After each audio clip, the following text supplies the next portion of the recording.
Biggest breaking news మనం చూస్తున్నాం. So ఒకసారి ఆ విజువల్ కూడా చూపిస్తాను మీకు. నేను విజయ్ ఇంటికి అటు సెక్యూరిటీ చేరుకుంటున్నారు, పెద్ద ఎత్తున government officials and police officers చేరుకుంటున్నారు, త్రిష కూడా చేరుకున్నారు. త్రిష అక్కడికి వెళ్ళి విజయ్ని కంగ్రాచులేట్ చేయడానికి సిద్ధంగా ఉన్నారు. సో ఆ విజువల్స్ లో మనం చూడొచ్చు, ఇదే వెహికల్లో విజయ్ ఇంటికి వెళ్ళారు Trisha.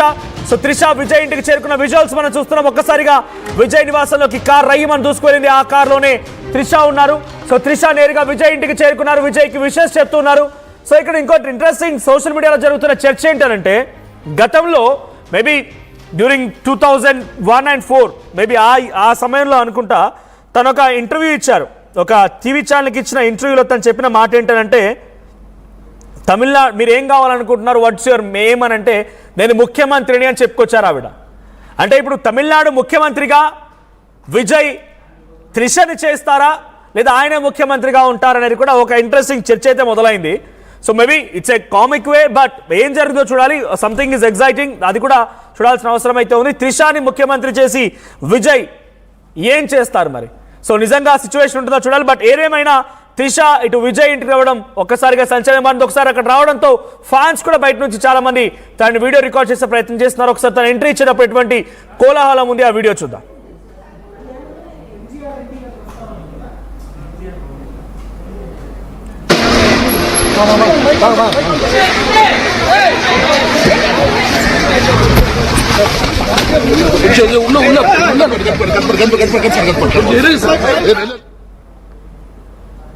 At the same time ఈరోజు ఎర్లీ మార్నింగ్ ఆవిడ తిరుమలను కూడా దర్శించుకున్నారు. మీరు విజువల్లో చూస్తున్నారు, కింద తిరుమలకు వెళ్ళి ప్రత్యేక పూజలు చేశారు త్రిష. ఈరోజు తన బర్త్డే కూడా. సో ఈరోజు తన birthday and it's a good day, very great news to Vijay. ఆయన ముఖ్యమంత్రి కాబోతున్నారు. At the same time Tamil Nadu రాజకీయాల్లో ఒక చరిత్రలో సువర్ణ అక్షరాలతో లిఖించదగ్గ చరిత్రను ఆయన క్రియేట్ చేశారని చెప్పొచ్చు. సో ఉదయాన్నే తిరుమలకు వెళ్ళి ప్రార్థనలు చేసిన త్రిష నేరుగా ఇప్పుడు విజయ్ ఇంటికి చేరుకున్నారు. సో విజయ్ ఇంట్లో ఉన్నారు త్రిష. సో విజయ్ ఇంట్లోకి ఆవిడ వెళ్ళిపోయారు. విజయ్కి విషెస్ చెప్పడానికి అక్కడ చేరుకున్నారు. మరి కాసేపట్లోనే విజయ్ కూడా అక్కడ చేరుకునే అవకాశం ఉంది. బట్ ఇప్పుడున్న సిచ్యువేషన్లో విజయ్ నివాసం దగ్గరికి భారీ సంఖ్యలోనే భద్రతని ఏర్పాటు చేశారు. ఏ క్షణమైనా విజయ్ అక్కడికి చేరుకునే అవకాశం ఉంది. ఫ్యాన్స్ వస్తారు, చాలా మంది కంగ్రాచులేట్ చేస్తారు, ఆయనకి విషెస్ కూడా చెప్పబోతున్నారు. కాబట్టి ఆయన ఇంటికి చాలా పెద్ద మొత్తంలో అక్కడ భారీ బందోబస్తును ఏర్పాటు చేశారు. నిన్నటి వరకు విజయ్ పైన విచారణకు ఆదేశించిన నేపథ్యంలో విచారణ చేసినటువంటి అధికారులు సైతం ఈరోజు వచ్చి ఆయనకి సెల్యూట్ కొట్టాల్సిన పరిస్థితి. సో ఎక్కడైతే ఆయన ఓడిపోయాడో అక్కడే మళ్ళీ నిల్చున్నాడు ఆయన. So for the first time ఎన్నికలకు వచ్చి రాగానే ఫర్ ది ఫస్ట్ టైం ఏర్పాటు చేసిన పార్టీ ఇంతటి స్థాయిలో ఘన విజయం సాధిస్తుందని ఎవరు ఊహించలేరు. ఆ ఊహకు కూడా అందినటువంటి రీతిలో ఆయన రిజల్ట్ సాధించారు. సో ఒకసారి ఆయన ఆల్మోస్ట్ 110 సీట్స్లో లీడ్లో ఉన్నాడు. అఫీషియల్ ఎలక్షన్ కమిషన్ ఇచ్చిన రిజల్ట్ ప్రకారంగా 110 స్థానాల్లో విజయ్ లీడ్ కొనసాగుతోంది. సో ఇంకొక 8 స్థానాలు ఇక్కడ ఈక్వేషన్స్ చూస్తూ ఉంటే ఏఐడిఎంకేతో ఆయన పొత్తు నిరాకరించారు, నేను రానని చెప్పేశారు ఆయన. ఇప్పుడు Indian national Congress and PMK ఈ రెండింటి సపోర్ట్తో ఆయన ప్రభుత్వాన్ని ఏర్పాటు చేసే అవకాశం కూడా కనబడుతోంది. CPI, Indian national Congress, PMK and VCK, ఇక్కడ డిఎంకే కూడా ఇక నిరాకరించదు. ఎందుకంటే వాళ్ళకి ప్రభుత్వం లేదు కాబట్టి మీరు పెద్దగా ఉండి కూడా చేసేది ఏం లేదు. కాబట్టి మేము సపోర్ట్ ఇస్తాం, మీ ప్రభుత్వాన్ని ఏర్పాటు చేయండి అని చెప్పి విజయ్కి అవకాశం కల్పించే అవకాశం ఉంది. సో డిఎంకే ఇండివిజువల్గా 48 సీట్స్లో గెలిచింది, అన్నాడీఎంకే 57 సీట్స్లో గెలిచింది ఇండివిజువల్ పార్టీస్గా. ఇక టీవీకే సింగిల్ లార్జెస్ట్ పార్టీగా 110 స్థానంలో గెలిచింది. So I mean up to date ఇంకా అనౌన్స్మెంట్, అఫీషియల్ అనౌన్స్మెంట్ కాలేదు, but it's lead going on. And VCK 2 స్థానాలు లీడ్లో కొనసాగుతోంది, సిపిఐఎం పార్టీ 2 స్థానాలు లీడ్ కొనసాగుతోంది. సో విజయ్ కంటెస్ట్ చేసినటువంటి 2 నియోజకవర్గాల సమ్మరి చూద్దాం. సో 2 నియోజకవర్గాల్లో ఫస్ట్ ఆయన చేస్తున్నటువంటి నియోజకవర్గం పెరంబూర్. సో పెరంబూర్ నియోజకవర్గంలో ఆయన సిచ్యువేషన్ ఏంటి అంటే, ప్రజెంట్ 6 రౌండ్ల రిజల్ట్ మాత్రమే అఫీషియల్ ఎలక్షన్ కమిషన్ అనౌన్స్ చేసింది. 6 రౌండ్ల రిజల్ట్స్లో ఆయన 18,000 మెజార్టీతో కొనసాగుతున్నారు. తన ప్రత్యర్థి ఆర్డి శేఖర్ డిఎంకే పార్టీ నుంచి కంటెస్ట్ చేసిన ఆర్డి శేఖర్ పైన విజయ్ 18,000 మెజార్టీతో కొనసాగుతున్నారు.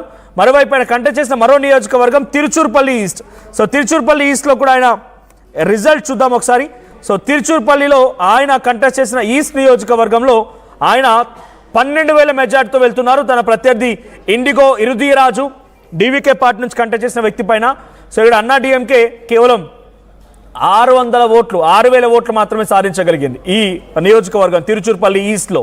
సో ఇవన్నీ కొనసాగుతున్నాయి. తన ఎవరైతే డ్రైవర్ తన కారు డ్రైవర్ కుమారుడికి ఇచ్చిన చోట కూడా అక్కడ కూడా ఆయనే విజయం సాధించబోతున్నారు.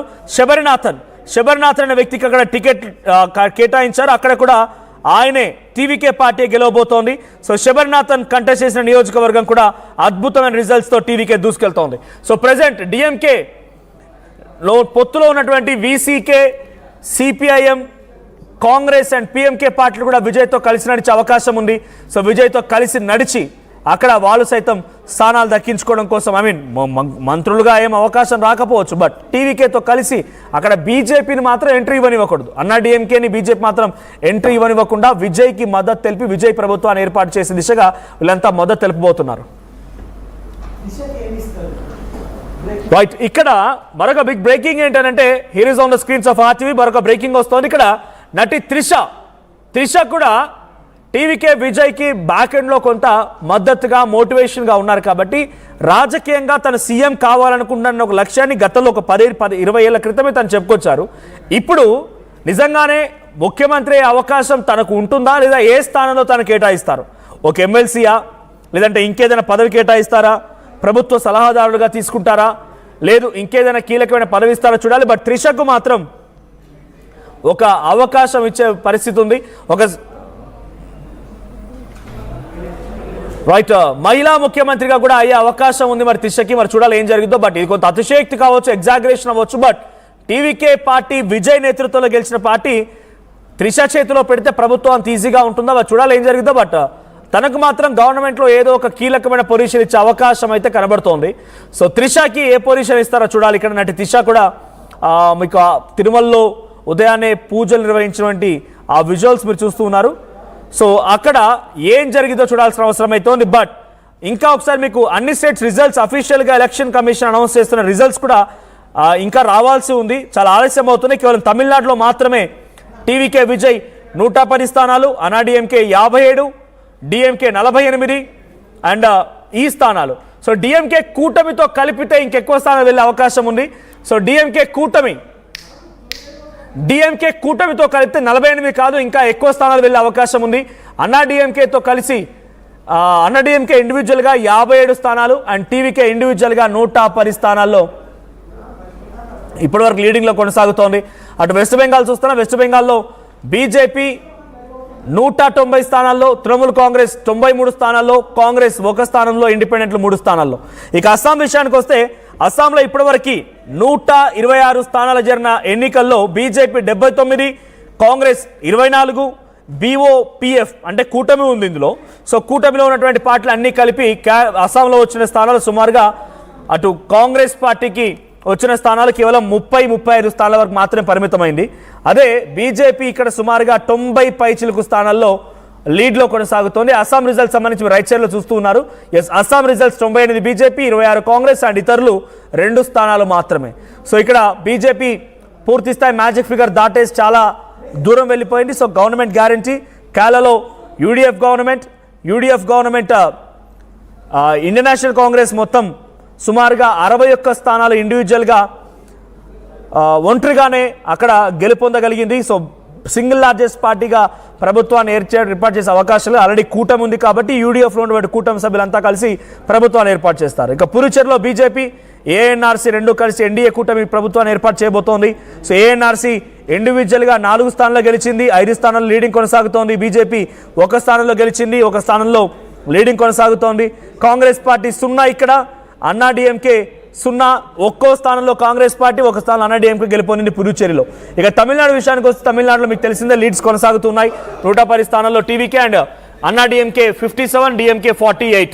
సో అన్నాడీఎంకే 2వ స్థానం, డిఎంకే 3వ స్థానం. ప్రభుత్వాన్ని గతంలో జయలలిత చరిష్మా మార్క్తో 10 ఏళ్ల పాటుగా నడిపించిన ప్రభుత్వం కాస్త 2021లో తమిళనాడులో డిఎంకే నేతృత్వంలో, స్టాలిన్ నేతృత్వంలోని ఆ పార్టీ కొల్లగొట్టింది. ఆ తర్వాత మళ్ళీ డిఎంకే వస్తుందని చాలామంది ఆశించారు. ఎగ్జిట్ పోల్ ఫలితాలు కూడా అవే ఆశించాయి. ఎగ్జిట్ పోల్ ఫలితాలు కూడా మొత్తం డిఎంకే వైపుగా కనిపించాయి. కానీ ఇక్కడ రిజల్ట్ చూస్తూ ఉంటే తారుమారైపోయింది. ఒకసారి మళ్ళీ మీకు కొలతూరు డైరెక్ట్గా ముఖ్యమంత్రి స్టాలిన్ కంటెస్ట్ చేస్తున్నటువంటి నియోజకవర్గ రిజల్ట్ చూస్తూ ఉంటే ఆయన సైతం వెనకడుగు వేశారు. ఆయన కూడా ఓటమి అంచుల్లో కొట్టుమిట్టాడుతున్నారు. ఇప్పటివరకు 18,000 మెజార్టీ తో అటు విఎస్ బాబు తమిళ వెట్రి కజగం పార్టీ నుంచి లీడ్ కొనసాగిస్తున్నారు. 10 రౌండ్లు పూర్తయింది. అఫీషియల్గా 10 రౌండ్లు పూర్తయ్యేసరికల్లా ఎలక్షన్ కమిషన్ ప్రకటిస్తున్న రిజల్ట్స్ ప్రకారంగా 7,975 ఓట్ల మెజార్టీ. గతంతో ఇంకా మెజార్టీ పెరిగింది. స్టాలిన్ కూడా ఇక్కడ ఓడిపోబోతున్నారా అంటే ఇక్కడ రిజల్ట్స్ చూస్తుంటే స్టాలిన్ ఓటమి కూడా ఖాయంగా కనబడుతోంది. సో ఇంకా తమిళనాడు రిజల్ట్స్ చాలా ఎగ్జైటింగ్గా ఉన్నాయి. కంపారిటివ్లీ వెస్ట్ బెంగాల్, అస్సాం, పుదుచ్చేరి అండ్ కేరళతో కంపేర్ చేసి తమిళనాట విజయ రాజకీయాలు కాస్త ఆసక్తి రేపుతూ ఉన్నాయి. సో ఉదయాన్నే తిరుమలకు వెళ్ళి పూజలు చేసిన త్రిష ఇప్పుడు నేరుగా విజయ్ ఇంటికి చేరుకున్నారు. విజయ్ ఇంటికి చేరుకొని ఆవిడ విజయ్కి విషెస్ చెప్పబోతున్నారు. ఇప్పటికే విజయ్ ఇంట్లో సంబరాలు కూడా జరుగుతున్నాయి. సంబరాలు అంబరాన్ని నడుతున్నాయి విజయ్ నివాసంలో. మరోవైపు విజయ్ కూడా మరి కాసేపట్లోనే తన నివాసానికి చేరుకునే అవకాశం ఉంది. భారీ బందోబస్తు కొనసాగుతోంది. పోలీసు అధికారులు చేరుకున్నారు. హై సెక్యూరిటీ మధ్యలోనే విజయ్ నివాసం ఉంది. అటువైపు ఫ్యాన్స్ కూడా చాలా పెద్ద ఎత్తున చేరుకునే అవకాశం ఉంది. ఇక్కడ విజయ్కి చాలా అంశాలు కలిసి వచ్చాయి. తన మేనిఫెస్టోతో పాటుగా కొత్తగా ఏర్పడిన పార్టీ కదా, పెద్దగా పోలింగ్ బూత్ల దగ్గర అంత హడావిడి ఏముండదు.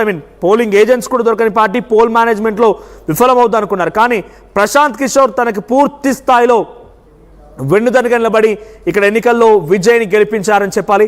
సో తమిళ వెట్రి కజగం అనేటువంటి పార్టీ ఫిబ్రవరి 2, 2024లో ముందుగా పార్టీ పెడతానని అనౌన్స్ చేసిన విజయ్ అతి తక్కువ కాలంలోనే పార్టీ ఎజెండా ప్రకటించారు. తొక్కిసలాట జరిగింది, విచారణలు ఎదుర్కొన్నారు. అనేక రకాలుగా ఆయన్ని అక్కడ ఒక చాలా పెద్ద మేరకి సప్రెస్ చేసే ప్రయత్నం కూడా చేశారు. కానీ అన్నిటినీ తట్టుకొని నిలబడి ఈరోజు ప్రభుత్వాన్ని ఏర్పాటు చేసే దిశగా టీవీకే విజయ్ ముందడుగు వేస్తున్నారు. 110 స్థానాల్లో లీడ్ కొనసాగుతుంది విజయ్ పార్టీకి. అన్నా డిఎంకేకి 57, డిఎంకేకి 48 స్థానాలు. సో తమిళనాడు రాజకీయ ముఖ చిత్రం మొత్తం కూడా మారిపోయింది విజయ్ గెలుపుతో. అసలు ఎవరు ఊహించని రీతిలో విజయ్ గెలుపు ఖాయమైంది. సో ఇక్కడ విజయ్ గెలుపుతో అసలు ఏది కూడా సాధ్యం కానిదంటూ లేదు అనే రకంగా ఆయన ఒక ఇన్స్పైరింగ్ స్టోరీని ప్రపంచానికి అందజేశారని చెప్పాలి. సో విజయ్ ఆయన ఒక ఇంట్రెస్టింగ్ ఇన్స్పిరేషనల్ స్టోరీని ఇచ్చారని చెప్పాలి. ఈ మధ్య కాలంలో రాజకీయాలకు రావాలని ఆలోచిస్తున్నటువంటి ప్రతి ఒక్కరు కూడా డెఫినెట్గా విజయ్ని ఇన్స్పిరేషన్గా తీసుకోవాలేమో. ఆయన ఏ రోజు కూడా రోడ్డుకి ఎక్కలేదు, రోడ్డున పడుకోలేదు, పిఆర్ పొలిటికల్ స్టంట్స్ చేయలేదు. డైరెక్ట్గా పబ్లిక్లోకి వెళ్ళారు, పబ్లిక్తోనే మాట్లాడారు, పబ్లిక్ ఆయన విశ్వసించారు, ఆయనపై నమ్మకం పెట్టుకున్నారు. గత ప్రభుత్వాలని కాదని టీవీకే విజయ్కి అక్కడి ప్రజలు పట్టం కట్టారని చెప్పాలి. సో యాజ్ ఆఫ్ నో సంబరాలు కొనసాగుతున్న ఒకసారి విజయ్ ఇంట్లో సంబరాలకు సంబంధించిన విజువల్ చూద్దాం.